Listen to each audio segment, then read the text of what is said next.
So first, you have to dissolve in hot water some butter and honey. That's the first step.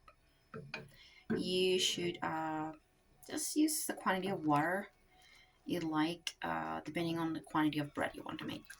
So it's usually 1 cup of water. Sometimes you can use milk.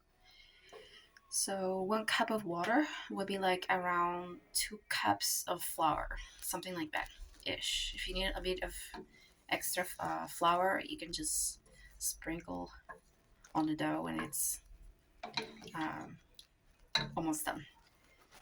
You can also add salt. It depends how much you want to add to your bread and the quantity you're going to make, of course.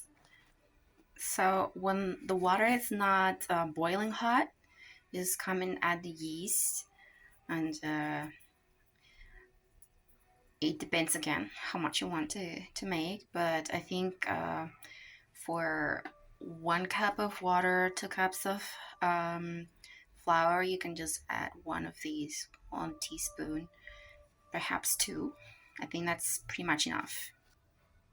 So just let it sit there for like 15 minutes. I like to cover it. That will be just nice. I'm using a pot, so the heat, the warmth will be very nice and even.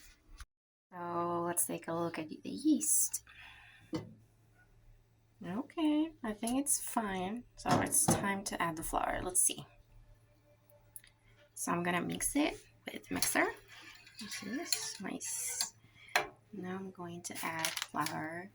Just do it like this, but should be around 2 cups.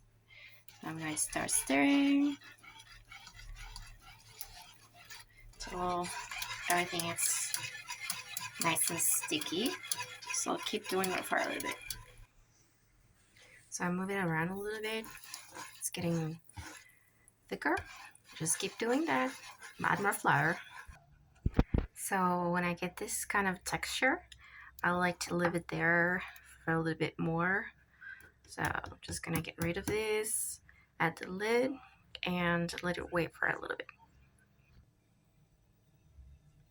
There you go. Wait for a little bit, maybe 20 minutes, 30 minutes ish, till it's nice and fluffy and full of bubbles. Let's take a look later. Let's take a look. It's been just 5 minutes. And what's going on? I added a little bit of olive oil, just a little bit. You can see all the bubbles. It's nice. So we're gonna wait for a little bit longer, right? So now it's been about 30 minutes. Let's take a look. There you go. It's full of air. So it's time to get it some extra flour. So here is my medieval tool again. It looks so nice, so creamy. See the air is going out? Okay, just like at the beginning, we're gonna add more flour until I can form like a sphere or a ball or something, whatever you want to call it. So I keep adding the flour, and ideally it should not be like very dry. Should keep the water inside, and so the outer part is with flour. That way it will be fresh, and then when you bake it, it will the water will just vaporize. Well, not completely, hopefully, so it's still soft. Let's keep working on it.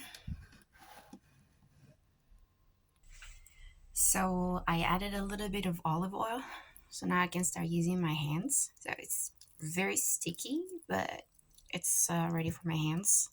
So I'm going to mix to make it all become gigantic ball. You see, it all sticks like that. And little by little, I'll be adding more flour. So you should keep doing that until the dough does not attach to your fingers. So I still need a little bit more. You can also add more olive oil, but just a little bit. Net, and then more flour till it's not sticky. Not like this. So this is pretty much ready. You can see outside it's with flour, so it's easy to handle. But inside it's still a little bit watery and sticky. So that's just perfect because it's not in my hands anymore. That's what I have some leftovers. But you can already move it around with a little bit of flour outside. So ideally it's full of water inside for when it's in the oven. So I grabbed a little piece of the bread. Today I'm going to make like Italian bread.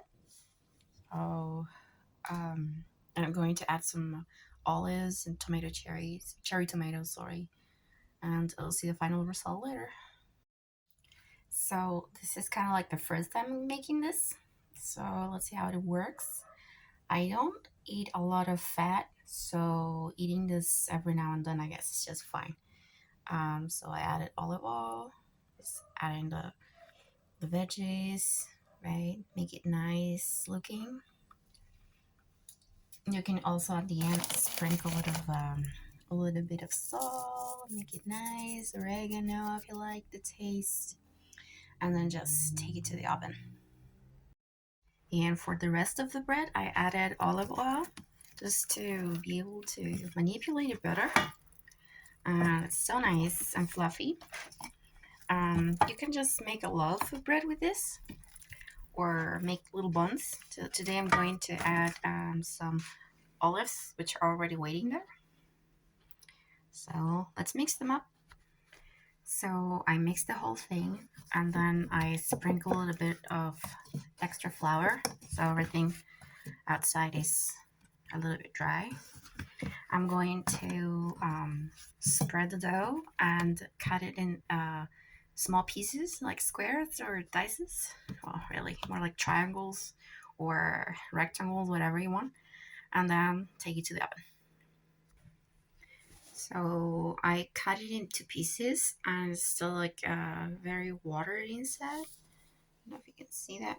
You see? So outside it's a little bit dry, but inside it's watery. So it will be smooth for a long time. Hopefully for 2 weeks. Hopefully. So first we're gonna preheat the oven at 200. Then we're going just to go down a little bit, 180 or something. For the fire should be both sides. And for about 20 minutes. 20 minutes? Well, perhaps a little bit longer, like 30 minutes. So while we preheat the oven. Till there. Then the buns will come inside. I finished decorating this dude. It also grew a little bit more, it's like double sized. So he's ready for the oven, and I'm going to get the other guys out right now. So these guys are ready, nice and fluffy. So I think I made bread for like 2 weeks, but I'm not sure it's gonna last that long. So when you see how fluffy they are, so nice. Ouch, it's still hot, but they're so nice. So I got the last one piece ready. There it is. It kind of tripled in size. I was not expecting that. So I noticed that I've been saying that it's fluffy, but it's actually puffy, and it's awesome. I'm sure it tastes very well. I'm gonna enjoy this so much.